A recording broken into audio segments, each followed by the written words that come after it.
अंधेर नगरी चौपट राजा टके सिर भाजी टके सिर खाजा।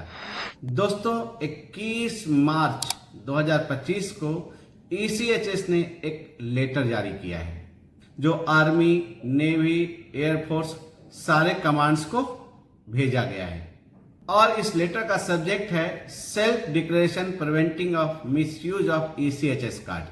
पारा 1 के अनुसार recent inputs indicate misuse of ECHS card by impaneled hospital in collision with beneficiary. Attention is drawn to para 7 of the self declaration signed by all primary beneficiary while applying for ECHS membership, wherein they have solemnly affirmed that in case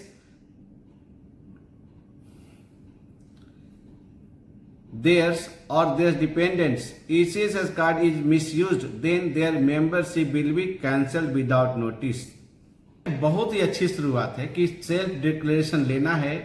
जो भी हमारा ECHS beneficiary, चाहे primary हो चाहे dependent हो, जो भी misuse करते पकड़ा जाए उनका ECHS मेंबर ही कैंसिल किया जाए, क्योंकि टॉप से लेकर बॉटम तक बहुत सारे भ्रष्टाचार के केसेस आए दिन सोशल मीडिया पर छाए रहती है। इस लेटर पैरा 2 में बताया गया है to remind every primary beneficiary of declaration and also to ensure accountability of all primary beneficiary will submit a self declaration to reaffirm their commitment in preventing misuse of theirs as well as their dependent ECHS card. The self-declaration will be submitted by all primary beneficiary by 30th June 2025. यानी कि 30 जून तक सबको self declaration देना है। जो primary beneficiary हैं उनको तो अपलोड करना ही है और बताना कि अगर हमने कार्ड को मिसयूज किया तो ECHS के पास ये पूरा अधिकार है कि वो हमारे ECHS के मेंबरशिप को कैंसिल कर दे। यह एक बहुत ही अच्छा कदम है ECHS के द्वारा कि सबको बोला गया कि आप डिक्लेरेशन दीजिए।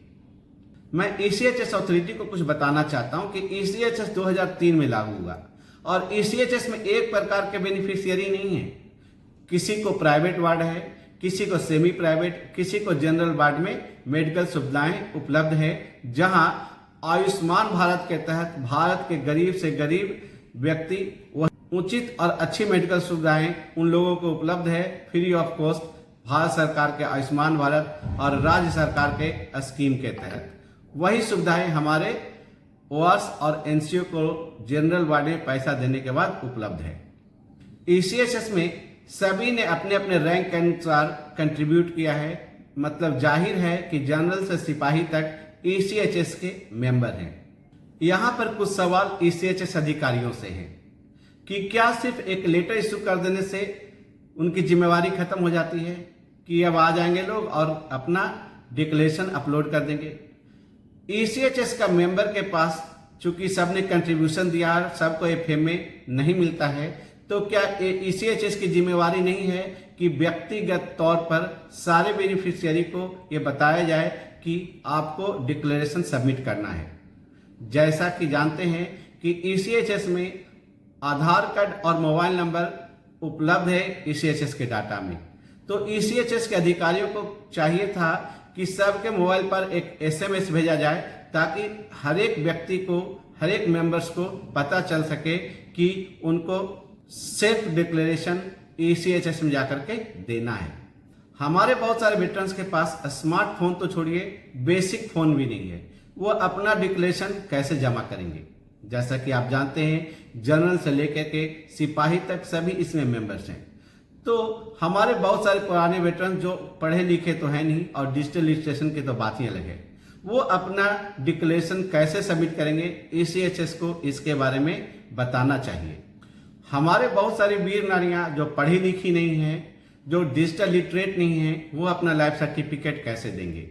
हमारे बहुत सारे वेटरन्स जो पहाड़ों पर, गांवों में, देहातों में रहते हैं, अपने जिला सैनिक बोर्ड से बहुत दूर रहते हैं और ECHS के फैसिलिटी से ही बहुत दूर रहते हैं और वो डिजिटल कॉमन सर्विस सेंटर से भी दूर रहते हैं, तो वो अपना सेल्फ डिक्लेरेशन ECHS में कैसे पहुंचाएंगे?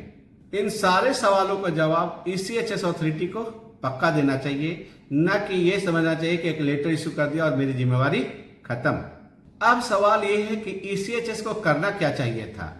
जैसा कि आपको मालूम है कि सभी का पेंशन अब स्पर्श में चालू हो गया है और बहुत सारे बंधुओं का पेंशन बैंकों से स्पर्श में माइग्रेट भी हो रहा है। आप लॉगिन करने जाते हैं तो आपसे एक डिक्लेरेशन लिया जाता है, आपसे एक अंडरटेकिंग स्पर्श के पोर्टल पर लिया जाता है और आधार बेस्ड आपको ओटीपी लेकर के आपसे ऑथेंटिकेशन लेकर के आगे बढ़ने दिया जाता है। उसी प्रकार ईसीएचएस एप्लीकेशन के ऑनलाइन जितने भी प्लेटफॉर्म हैं उसी प्रकार का अंडरटेकिंग जैसा स्पर्श में दिया गया था, उसी प्रकार का अंडरटेकिंग ईसीएचएस में उपलब्ध होना चाहिए था, न कि सबको फिजिकली जाकर के देना चाहिए था। न कि सभी बेनिफिशियरी को आपको प्रिंट आउट निकालो, साइन करो और अपलोड करो, ऐसा होना नहीं चाहिए था। क्योंकि सब कुछ आधार बेस्ड है तो आधार बेस्ड एप्लीकेशन में उनको एक सिस्टम बनाना चाहिए था ताकि वो अपना आधार बेस्ड अंडरटेकिंग ईसीएचएस अथॉरिटी को दे सके। दूसरा, ईसीएचएस के पास सारे बेनिफिशियरी का आधार कार्ड और मोबाइल नंबर है।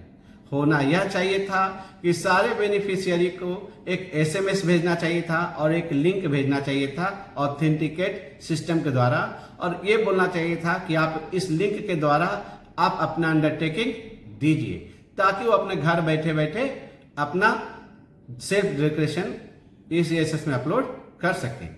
तीसरा, वाईसी पॉलीक्लिनिक को यह जिम्मेवारी देना चाहिए था कि जो भी वेटरन्स पॉलीक्लिनिक में अपना इलाज करवाने के लिए आते हैं वो साथ में अपना सेल्फ डिक्लेरेशन वाईसी पॉलीक्लिनिक के पास जमा कर सकते हैं। चौथा, हमारे बहुत सारे वेटरन्स गांव में, देहात में, पहाड़ों पर रहते हैं और सचमुच वो अपना ईसीएचएस का फैसिलिटी नहीं उठा पाते हैं और उनको पता भी नहीं चलता इन्फॉर्मेशन का। तो ऐसे वेटरन्स के लिए जब वो कभी पॉलीक्लिनिक में इलाज करवाने के लिए आए तो वाईसी पॉलीक्लिनिक उनसे ये पूछे कि आपने डिक्लेरेशन सबमिट क्यों नहीं किया, और कारण के साथ उनसे सेल्फ डिक्लेरेशन ले लेना चाहिए, ऐसा मेरा सुझाव है। न कि असहाय वेटरन और वीर नारियों का ईसीएचएस का मेडिकल फैसिलिटी बंद करने का प्रबंध करना चाहिए। कहीं न कहीं रास्ता निकालना चाहिए ताकि हर एक वेटरन्स जो ईसीएचएस का मेंबर है, हर एक वीर नारी जो ईसीएचएस का मेंबर है, हर एक सीनियर वेटरन्स जो असमर्थ हैं पॉलीक्लिनिक जाने में या वो पॉलीक्लिनिक से दूर रहने के कारण अगर वो ईसीएचएस का फैसिलिटी नहीं उठा रहे हैं तो उनके लिए भी सोचने की जरूरत और प्रबंध करने की जरूरत ईसीएचएस अथॉरिटी को करना चाहिए। आप इसी प्रकार का सजेशन सेंट्रल ऑर्गेनाइजेशन ईसीएचएस को दें ताकि हम सभी वेटरन्स को सही प्रकार से ईसीएचएस का फैसिलिटी मिल सके और जो वेटरन को जानकारी मिल गई है वो अपना सेल्फ डिक्लेरेशन ऑनलाइन या पॉलीक्लिनिक में जाकर जमा करें। जय हिंद।